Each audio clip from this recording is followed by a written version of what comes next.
Hi students, welcome to my channel. Today we are going to do long question of chapter number 12, coordination and control. So let's get started.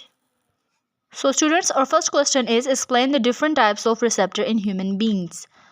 You know human beings have some receptors.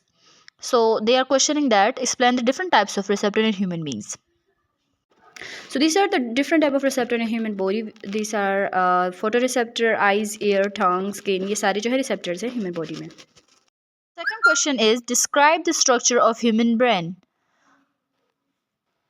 So you have to come to page 37 and read all this topic. यहाँ पे हमें बताया गया है कि brain क्या होता है और उसके पार्ट्स कौन कौन से हैं. अब हम इसके स्ट्रक्चर को बयान करने के लिए ब्रेन का ये सब कुछ जो यहाँ पे लिखा हुआ है हम लिखेंगे, बट स्टार्ट हम थोड़ा सा एक्सप्लेनेशन देंगे कि इन एनिमल्स आल लाइफ एक्टिविटीज़ और under the control of brain. Brain हमारे तमाम एक्टिविटीज़ को कंट्रोल करता है. वो क्रेनियम के अंदर होता है और उसके 3 लेयर उसके ऊपर प्रेजेंट होते हैं. तो ये हमारे पास स्टार्ट से थोड़ा सा हम बताएंगे और उसके बाद हम बताएंगे कि it has 3 parts which are forebrain, midbrain and hindbrain. ठीक है, फिर उसके बाद फोर ब्रेन है which is the largest part of the brain. उसके फिर हमारे पास अंदर 3 पार्ट्स हैं, cerebrum, thalamus and limbic system. Okay, this are the 3 parts of forebrain. ठीक है, जो largest part of the brain है, जिसमें हमारे पास सेरेब्रम है, that is also the largest part of the brain. This is the part of the brain and this is the largest area of the brain. अच्छा जी, तो उसके बाद इसमें बताया गया कि सेरेब्रम जो है वो 2 हॉल्स में हमारे पास डिस्ट्रीब्यूट हुआ है, जिसे हम सेरेब्रल हेमिस्फीयर कहते हैं. और ये जो हॉल्स होते हैं एक दूसरे के साथ कम्युनिकेट करते हैं by the help of corpus callosum. तो ये मैं आपको आगे इस डायग्राम में भी बताऊंगी, लेकिन यहाँ पर आपने बताना है कि इस सेरेब्रम का काम क्या है. ठीक है, ये most important part of the brain है. उसके बाद हमारे पास नेक्स्ट है थैलमस. ठीक है, ये थैलमस जो है it is very near to the cerebrum. ठीक है, सेरेब्रम के पास होता है. आपने बताना कि सेंसरी इन्फॉर्मेशन लेता है और वो ब्रेन को पहुंचाता है. ठीक है, इसके बाद हमारे पास लिम्बिक सिस्टम है. लिम्बिक सिस्टम में हमारे पास हाइपोथैलेमस आता है. स्टोर मेमोरीज के लिए हमारे पास हाइपोथैलेमस है. आप लोगों ने ये लिम्बिक सिस्टम भी बताना है. उसके बाद है mid brain which is reduced in human beings. ठीक है, और ये जो हमारे पास फोर ब्रेन है और ऐसा सेंटर है जो फोर ब्रेन और हार्ड ब्रेन को कनेक्ट करता है. इसके अलावा ये reflex movement of eye control करता है, हेयरिंग रिफ्लेक्सेस भी कंट्रोल करता है. Now on the next page we have hindbrain, जो हमारे पास उसमें भी 3 पार्ट्स हैं which is cerebellum, pons and medulla oblongata. ठीक है, ऑब्लांगेटा ये हमारे पास इसके 3 पार्ट्स हैं.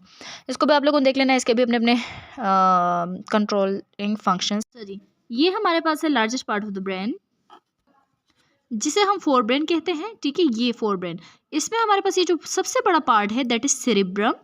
ठीक है, उसके बाद ये जो येलो पार्ट है दैट इज थैलमस. ठीक है, सेरेब्रम के बाद थैलमस है. थैलमस के नीचे ये छोटा सा जो है ये येलो येलो ऊपर से ये हाइपोथैलेमस है. ठीक है, उसके बाद हमारे पास मिड ब्रेन आता है. मिड ब्रेन कनेक्ट करता है हमारे पास हाइंड ब्रेन को और फोर ब्रेन को. तो ये मिड ब्रेन दरमियान में होता है. ठीक है, हाइंड ब्रेन हमारे पास आगे 3 पार्ट्स हैं. उसका जो पार्ट है cerebellum which is this one purple. ठीक है, उसके बाद ये पोन्स है और ये मेडुला ऑब्लांगेटा है जिसे हम लोग रूट ऑफ द ब्रेन भी कहते हैं, यानी बिल्कुल एंड पे होता है. ठीक है, और ये हमारे पास क्रेनियम है जो इसके ऊपर कवरिंग है, ये पर्पलिश सा ब्लैक ब्लैक सा. ठीक है, ये और ये हमारे पास पिट्यूटरी ग्लैंड इसके दरम्यान में यहाँ पे प्रेजेंट होता है. ठीक है, so this is all the structure of the brain. So our third question is write a comprehensive note on a chemical coordination in human beings. हमारे human beings में chemical coordination पे एक नोट लिखना है. अच्छा, जिसमें मैंने बता दिया कि केमिकल कोऑर्डिनेशन होता क्या है, कौन कौन से सिस्टम हमारे पास होते हैं, कौन कौन से हार्मोन्स होते हैं, वो सब कुछ यहाँ पे लिखा हुआ है. आप ऐसे ही अपने आंसर में लिख दीजिएगा. नाउ और question number 4 is discuss any 2 disorders of the human I. Human आई के कोई सी 2 बीमारियाँ, 2 जो ह्यूमन आई को होती हैं डिसऑर्डर्स, वो बताएं. तो चले आएँ. Now on page 43 we have these 2 disorders. Number 1 is short sightedness and then the second one is long sightedness. First हमारे पास है कि शॉर्ट साइडेडनेस किसे कहते हैं और नियर साइडेडनेस. इसमें इंसान के साथ ये होता है कि उसके जो नज़दीक से जो चीज़ें होती हैं वो उसे दिखाई देती हैं, जबकि दूर की चीज़ें उसे ब्लर दिखाई देती हैं. क्यों? क्योंकि उसका जो हमारे पास आई बॉल है वो लॉन्ग हो जाता है. ठीक है, शॉर्ट साइडनेस में. इसे हम लोग बायोलॉजिकली मायोपिया भी कहते हैं. ठीक है, यहाँ पे क्या करता है कि जो रेज होती हैं, लाइट रेज, वो रेटिना के सामने फोकस करती हैं जबकि रेटिना पे फोकस नहीं करती.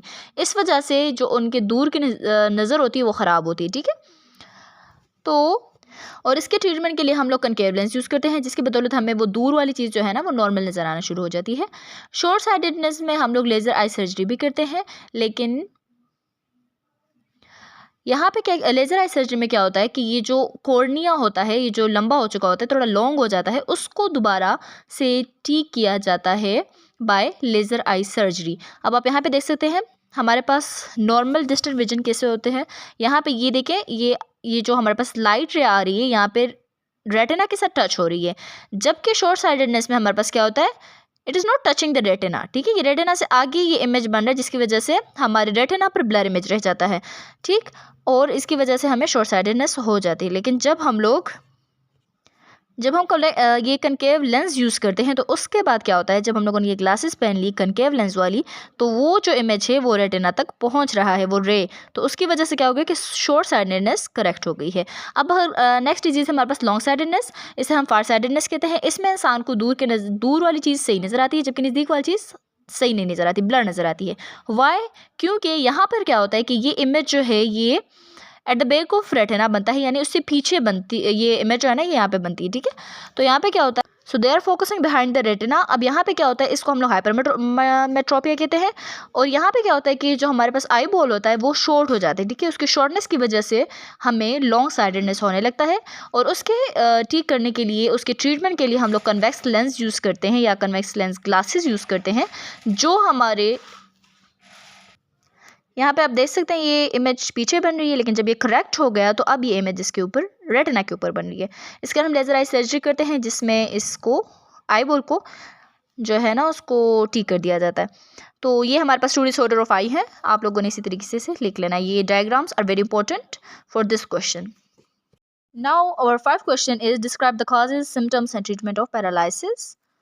तो चले, और उसके बाद वाला है describe the causes, symptoms and treatment of epilepsy. तो ये दोनों एक पेज पे हैं, तो चले आते हैं इस पे। फर्स्ट एपिलेप्सी की तरफ चलते हैं। ये एक functional disorder of the nervous system है, जिसके हमें सिम्टम्स, काजेज और ट्रीटमेंट बतानी है। तो फर्स्ट ये जो मैंने सिम्टम्स दिया हुआ है, ये हमारे पास इसके सिम्टम्स हैं। ठीक है, जिसमें हमारे पास शेकिंग ऑफ द बॉडी आता है, लूज कॉन्शियसनेस हो जाती है इंसान को, और बॉडी जो होती है वो रिजिड और स्टिफ हो जाती है। ठीक है, और ये जो है ना इसके सिम्टम्स है। उसके बाद काजेस है, किस वजह से काज होता है, तो by changes in the brain due to genetic reason, genetic reasons की वजह से भी ये एपिलेप्सी काज हो सकती है।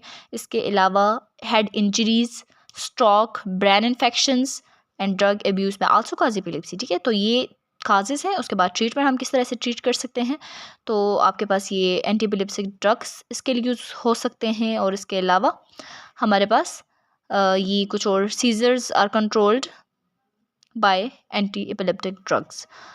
तो ये इसके हमारे पास ट्रीटमेंट है। अगला हमारे पास पैरालिसिस है। ये हमारे पास एक vascular disease of the brain है, जिसके काजेस हमारे पास होते हैं कि ये क्यों काज होता है, जब ब्लड हमारे पास क्लॉट हो जाता है फाइन ब्लड वेसल्स में, तो उसकी वजह से ब्लड वेसल्स यानी ब्लड जो है वो ब्रेन तक नहीं पहुंच पाता, जिसकी वजह से पैरालिसिस हो जाता है। ये हमारे पास इसके कुछ काजेस लिखे हुए हैं। उसके बाद सिम्टम्स, ये 2 लाइन्स अगले हैं कि इंसान के बॉडी का वो पार्ट जो पैरालाइज हो चुका है वो मूवमेंट नहीं कर पाता, ब्रेन का जो हिस्सा पैरालाइज हो जाता है तो वो हिस्सा उससे जो बॉडी का हिस्सा कनेक्ट होता है वो मूवमेंट करना छोड़ देता है। उसके बाद ट्रीटमेंट है, तो इसके लिए एक्सरसाइज और भी सारी ट्रीटमेंट्स लिखी हुई हैं। तो ये आपके पास इन 2 लॉन्ग क्वेश्चंस का आंसर है। ठीक है, now our last question is explain the mechanism of vision by the eye. So on page number 42 we have mechanism of vision. ये छोटा सा इसका ये टॉपिक है, आप लोग सारे लिख ले। ठीक है, so this our 7 long question.